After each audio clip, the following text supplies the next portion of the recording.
As we head into the winter season, I like to talk about what are the brain boosting activities we can focus on? Why does this matter in this season? What can we do to make sure we're really nurturing our mental and emotional well being? And what is the focus? The winter months can be a really hard season for many. I know for me personally, I never really realized how much I struggled with winter seasons and the winter months until I moved out to Utah. And here's what I mean by that. I grew up in the Midwest. I had lived in Chicago my whole life. I went to school in Indiana. I lived in Chicago after graduation.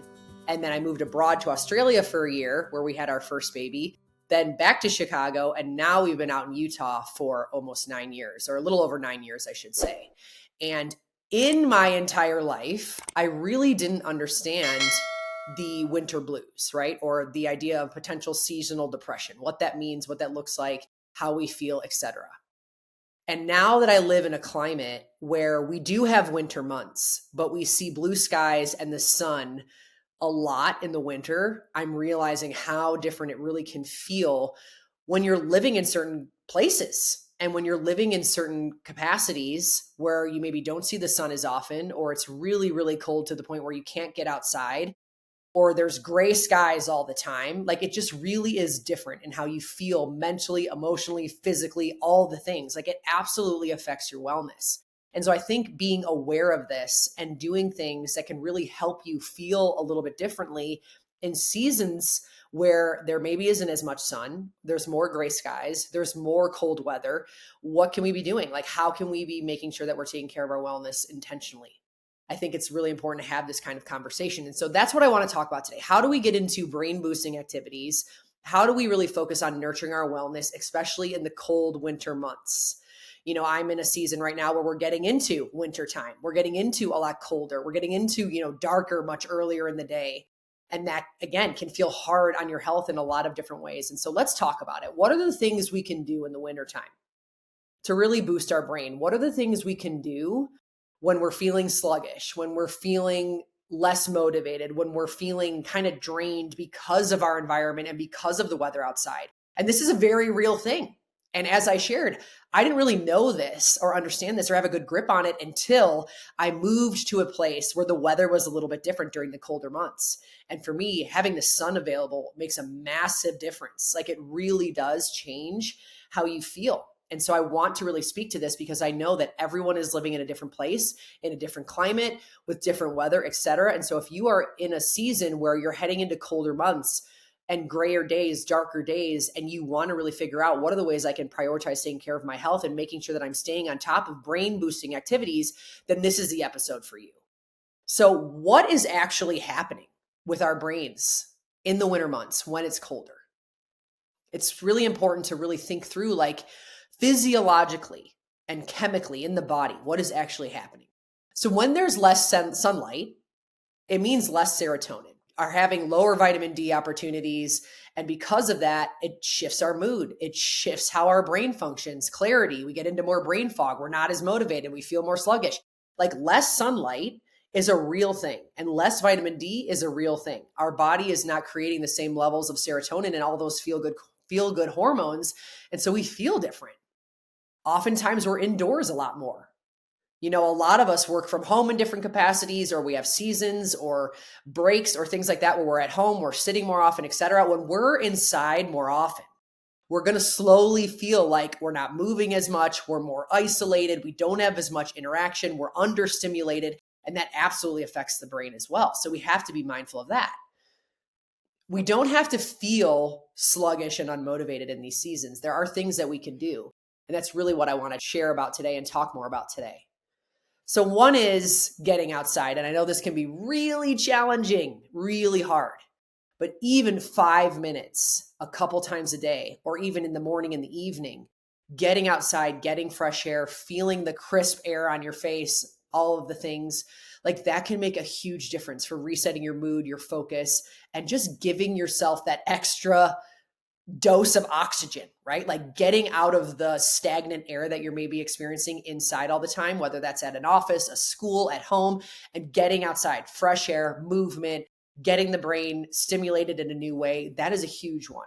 Getting outside, even in the cold months, matters tremendously. The next one is thinking about comfort foods, and not comfort foods to the point where you're overindulging and getting into really intense blood sugar spikes and overdoing it on processed foods and carbohydrates and not leaning into things that are energizing. It's more about like, how can you focus on comfort foods that actually are going to energize the body?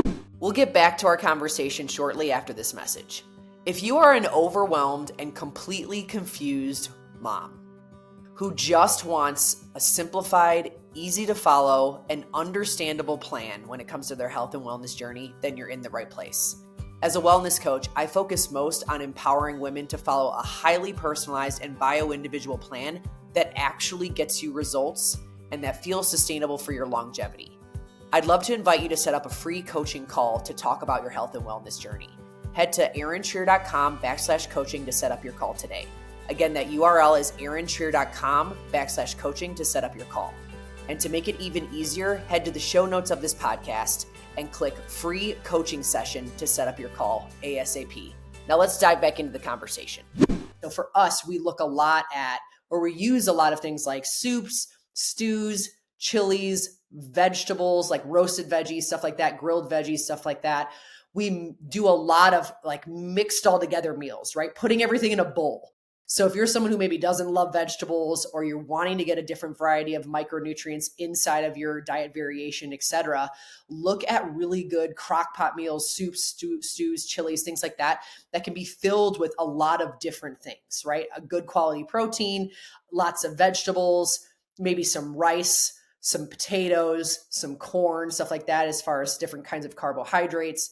And just really focusing on how can I really get nutrient density into my comfort food regimen, because that is going to make a big difference with energy and just how you feel when the outside environment is not as energizing as maybe it is in the summer months, etc. So that's a big one.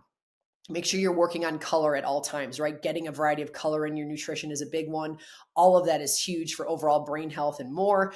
And just don't forget to hydrate. Hydrating is huge. And I know oftentimes in the winter months, because we feel cold, we maybe aren't hydrating the same way as we are when we're hot, when we're in the summer sun, when we're outside all the time, at the pool, at the beach, etc. So in the winter, you have to be a little bit more intentional with making sure that you're hydrating well. You know, hot drinks like coffees and cocos, lattes, all of those things, are obviously extremely popular in the winter months, but we want to make sure we're getting adequate hydration through water, electrolytes, things that are salt forward, not sugar forward, etc. Those are the things that are actually energizing for the body.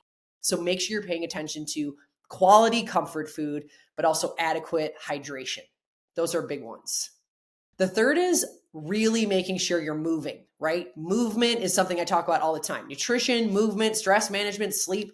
I'm going to talk about it forever because those are the foundations that will always matter for our wellness.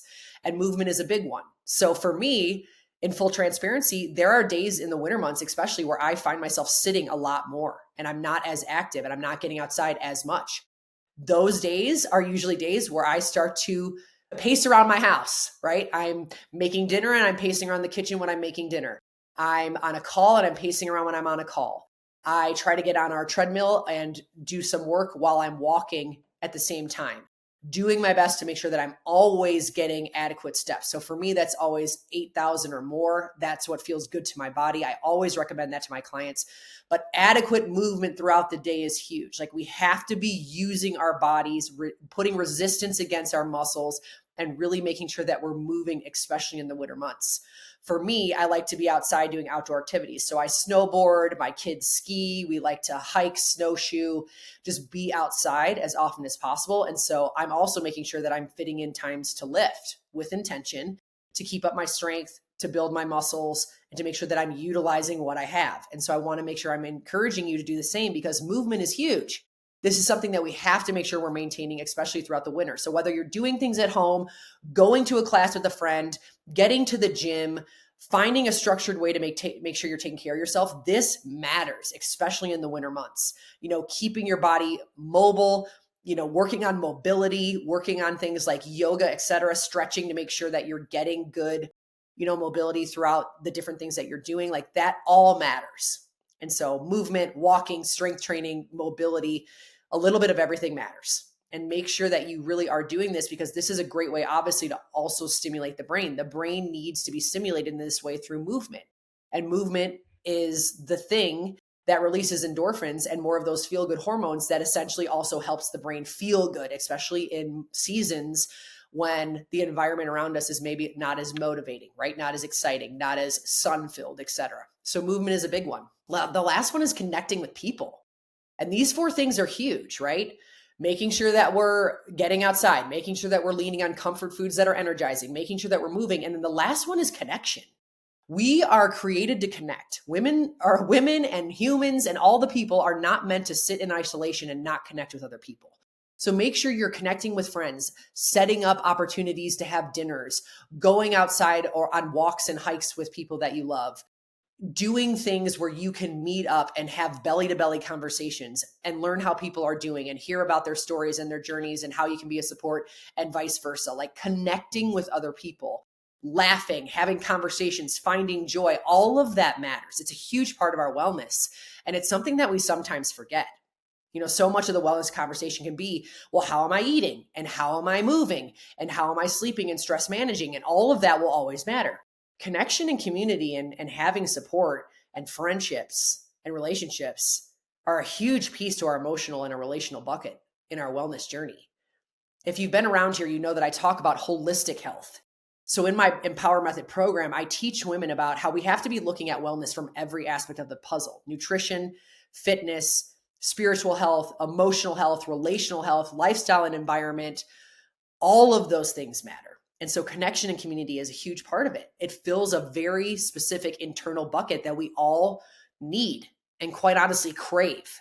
And so I want to really empower you to remember, meeting up with friends, being in community, all of that will be a huge part to really making sure you're getting into these brain boosting activities in the winter months. And so let's quickly recap. Again, I said get outside. That's a big one. Upgrading your comfort foods, leaning on energizing foods. Obviously indulging here and there is always something that can be pleasurable and joy-filled and something that you should do.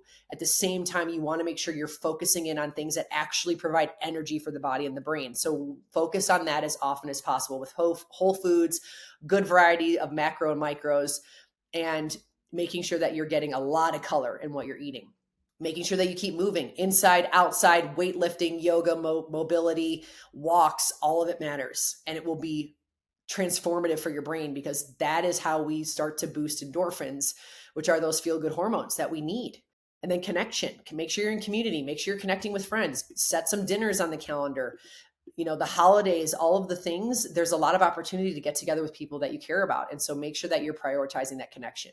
I want you to remember that this season doesn't have to feel heavy and foggy. It doesn't have to be this season where we feel so much dread and just low motivation all the time.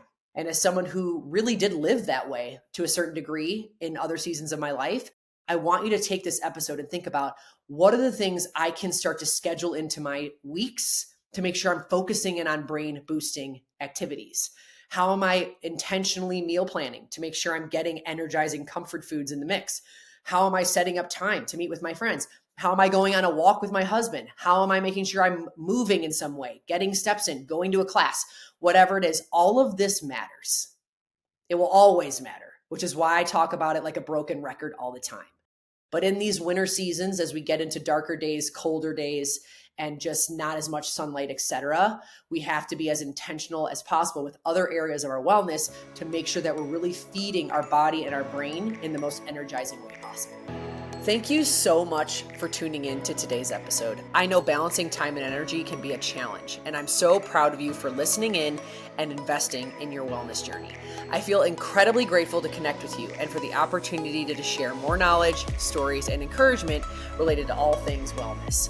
I would love to hear how this podcast has served you. If you enjoyed today's episode, please subscribe and leave a review on either iTunes or Spotify. Your support truly means the world to me and helps me reach more women just like you and me who are looking to transform their health from the inside out. Plus, when you share this episode with a friend, we invite more women in to learn alongside us. What a gift. Remember, knowledge is power, and the more we know, the better we can do. For ourselves, for our families, and our future. Well done on taking the step towards a healthier, happier you.